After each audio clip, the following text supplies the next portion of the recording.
Assalamualaikum warahmatullahi wabarakatuh. Nama saya Muhammad Rehan Anak Karyaman dengan NPM 170319015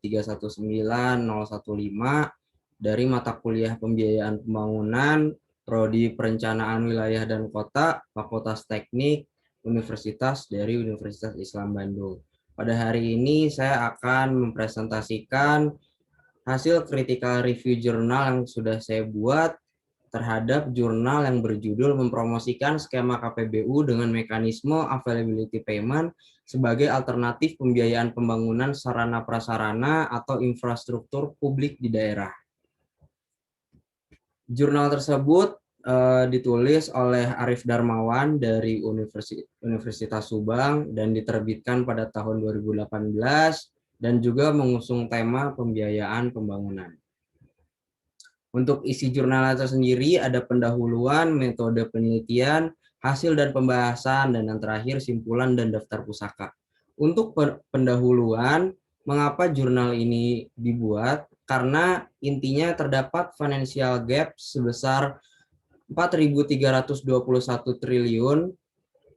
Angka ini didapati dari RPJM nasional tahun 2015 hingga 2019 dan financial gap ini dapat dipenuhi dengan dilakukannya skema pendanaan alternatif yaitu availability payment. Untuk metode penelitian tersebut menggunakan metode deskriptif analitik dengan mengandalkan penelitian kepustakaan, peraturan perundangan, naskah akademik, jurnal, atau sumber literatur lainnya. Untuk tujuan penelitian itu sendiri, untuk mengetahui karakteristik dan kelebihan mekanisme investasi ketersediaan layanan atau availability payment dibandingkan dengan skema KPBU lainnya. Untuk hasil dan pembahasan, hasil dari jurnal ini yaitu availability payment ditetapkan sebagai skema pembiayaan yang baik. Dan untuk pembahasannya di sini ada pertama, latar belakang perlunya skema KPBU dengan mekanisme AP. Yang kedua ada definisi AP menurut Perpres nomor 38 tahun 2015.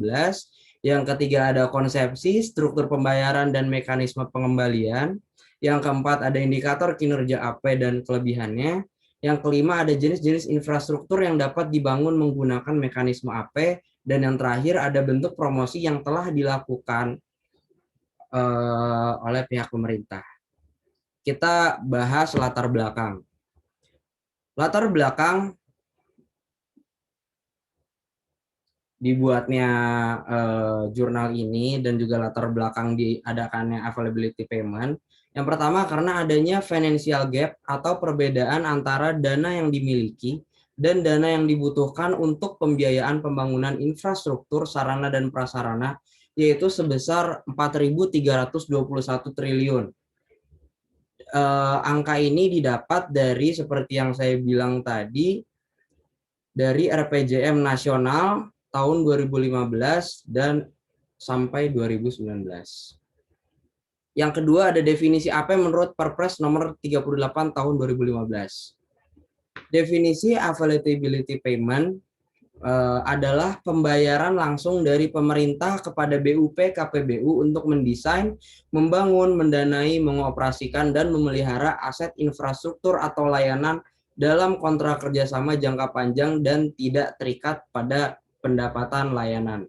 Sedangkan menurut Perpres nomor 38 tahun 2015, pembayaran ketersediaan layanan atau availability payment adalah pembayaran secara berkala oleh menteri atau kepala lembaga atau kepala daerah kepada badan usaha pelaksana atau BUP atas tersedianya lahan infrastruktur yang sesuai dengan kualitas atau kriteria sebagaimana yang ditentukan dalam perjanjian KPBU. Selanjutnya ada konsepsi struktur pembayaran dan mekanisme pengembalian. Konsep pembayaran AP. Yang pertama ada konsep pembayaran maksimum. Konsep pembayaran maksimum sendiri merupakan pembayaran kewajiban maksimum untuk penyediaan layanan penuh sesuai dengan perjanjian KPBU yang telah dibuat dan memperhitungkan pengurangan pembayaran untuk ketidaktersediaan layanan dan tingkat kinerja BUP. Lalu yang kedua ada konsep pembayaran anuitas. Pembayaran anuitas dilakukan setelah fasilitas infrastruktur tersedia dan beroperasi. Jadi beban fiskal flat dan dilakukan secara anuitas berdasarkan ketersediaan layanan. Berikut merupakan alur dari pembayaran anuitas. Selanjutnya ada struktur pembayaran AP dan mekanisme pengembalian investasi. Di sini ada output aset atau pembayaran untuk pengembalian biaya konstruksi, cicilan, pinjaman, dan bunga. Yang kedua ada output fungsi, yaitu pembayaran untuk beroperasinya fasilitas atau layanan secara efektif terkait dengan operasional manajemen, SDM pengelola, daya jasa, dan sebagainya. Lalu yang ketiga ada output layanan, yaitu pembayaran untuk operasional layanan dan pemeliharaan sesuai dengan standar yang disepakati. Dan di sini ada mekanisme pengembalian investasi. Untuk user payment, layanan diberikan oleh badan usaha pelaksana kepada penerima manfaat, dan tarif itu diberikan oleh penerima manfaat kepada badan usaha pelaksana. Resiko yang dapat terjadi pada mekanisme pengembalian investasi user payment ini, yaitu resiko demand dan risiko pendapatan pada sektor swasta. Lalu yang kedua ada availability payment. Nah, dari sini bisa dilihat PJPK memberikan availability payment kepada badan usaha pelaksana atau BUP, lalu BUP memberikan layanan kepada penerima manfaat, dari penerima manfaat, tarif itu diberikan kepada PJPK dengan risiko demand, dan risiko pendapatan pada pemerintah. Oke, selanjutnya ada indikator kinerja AP dan kelebihannya. Berikut adalah indikator kerja dari availability payment. Di sini ada sektor-sektornya, lalu indikator ketersediaan dari sektor-sektor yang ada di sini, lalu indikator layanan dari sektor-sektor yang ada di sini. Selanjutnya ada jenis-jenis infrastruktur yang dapat dibangun menggunakan mekanisme availability payment. Infrastruktur yang dapat dibangun, yang pertama ada infrastruktur transportasi, lalu infrastruktur jalan, lalu ada infrastruktur sumber daya air dan irigasi, infrastruktur air minum, infrastruktur sistem pengelolaan air limbah terpusat, dan infrastruktur sistem pengelolaan air limbah setempat, dan juga yang lainnya. Di sini bisa dilihat sendiri sampai poin S yang terakhir, yaitu infrastruktur perumahan rakyat.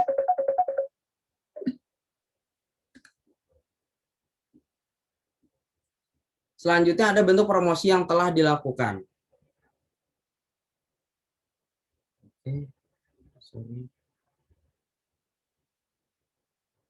Bentuk promosi yang telah dilakukan untuk PKBU skema availability payment, yang pertama ada kementerian terkait seperti Bappenas atau Kemenkeu atau Kemendagri dan Kementerian PUPR telah melakukan sosialisasi secara khusus ke beberapa provinsi dan Pemda ataupun secara tidak langsung pada kegiatan-kegiatan koordinasi tingkat pusat.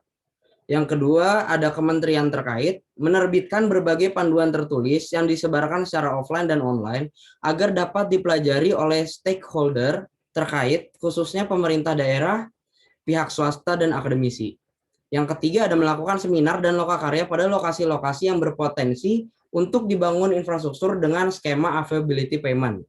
Lalu yang terakhir, memberikan materi mengenai skema KPBU dengan mekanisme availability payment pada kegiatan diklat-diklat kedinasan pemerintah, baik di pusat maupun di pemerintah daerah. Lalu yang terakhir, kesimpulan dan saran. Yang pertama, ada pemerintah telah merevisi peraturan mengenai kerjasama KPBU atau Public Private Partnership dengan Perpres nomor 38 tahun 2015. Sekarang Perpres tersebut mengatur lebih banyak sarana dan prasarana yang pembangunannya dapat dikerjasamakan dengan pihak swasta melalui skema KPBU lebih banyak dari peraturan sebelumnya. Begitu pula mekanisme pembiayaan dan pengembalian investasinya memperkenalkan mekanisme ketersediaan layanan. Dari sini, AP memungkinkan pengembalian investasi tidak berdasarkan tarif, tapi secara rutin dari APBD berdasarkan layanan.